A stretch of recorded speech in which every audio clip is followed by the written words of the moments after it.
Genesis chapter 31. Jacob heard that Laban's sons were saying, "Jacob has taken everything our father owned and has gained all this wealth from what belonged to our father."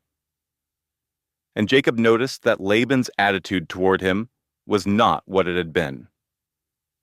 Then the Lord said to Jacob, "Go back to the land of your fathers and to your relatives, and I will be with you."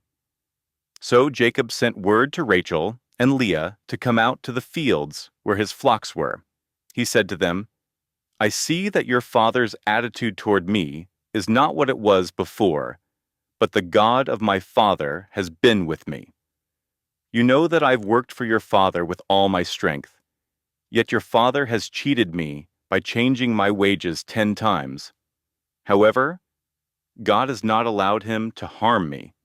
If he said, 'The speckled ones will be your wages,' then all the flocks gave birth to speckled young.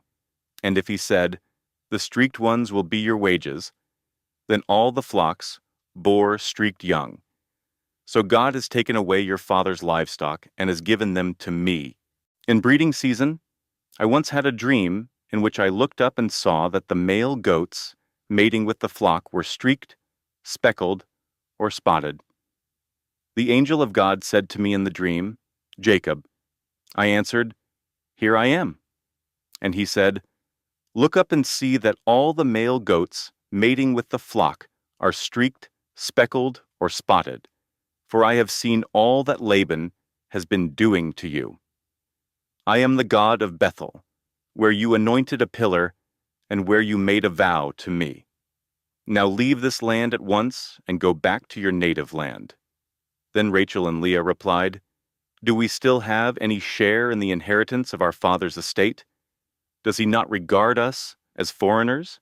Not only has he sold us, but he has used up what was paid for us. Surely all the wealth that God took away from our father belongs to us and our children. So do whatever God has told you.'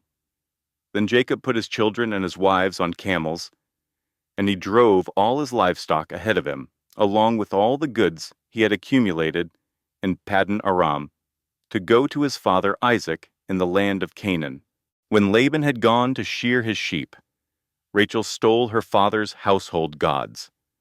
Moreover, Jacob deceived Laban the Aramean by not telling him he was running away. So he fled with all he had, crossed the Euphrates River, and headed for the hill country of Gilead. On the third day, Laban was told that Jacob had fled. Taking his relatives with him, he pursued Jacob for 7 days and caught up with him in the hill country of Gilead. Then God came to Laban the Aramean in a dream at night and said to him, "Be careful not to say anything to Jacob, either good or bad." Jacob had pitched his tent in the hill country of Gilead when Laban overtook him, and Laban and his relatives camped there too.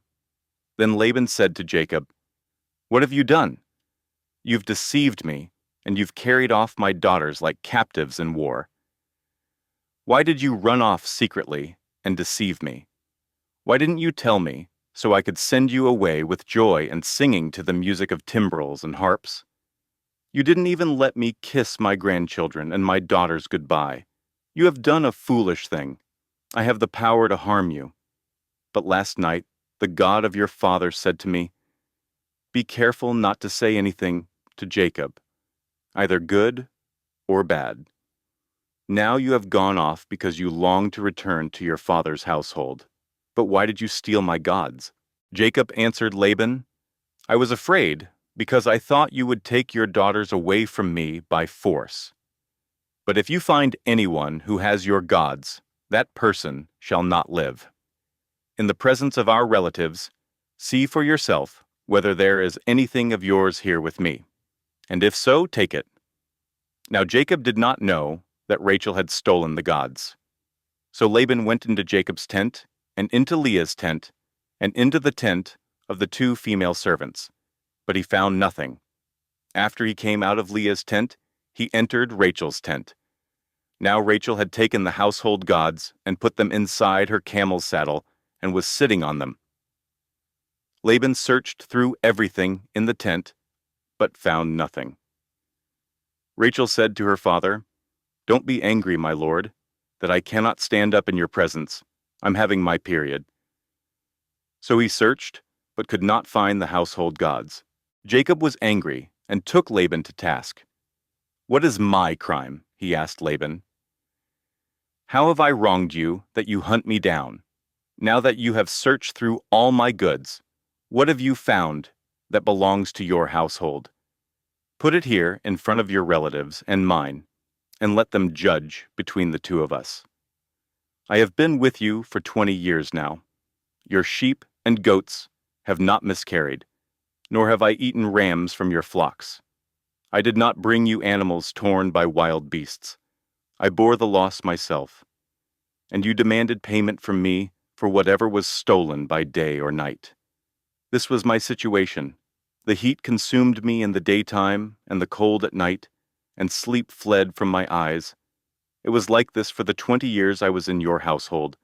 I worked for you 14 years for your 2 daughters, and 6 years for your flocks. And you changed my wages 10 times. If the God of my father, the God of Abraham, and the fear of Isaac had not been with me, you would surely have sent me away empty-handed. But God has seen my hardship and the toil of my hands, and last night he rebuked you."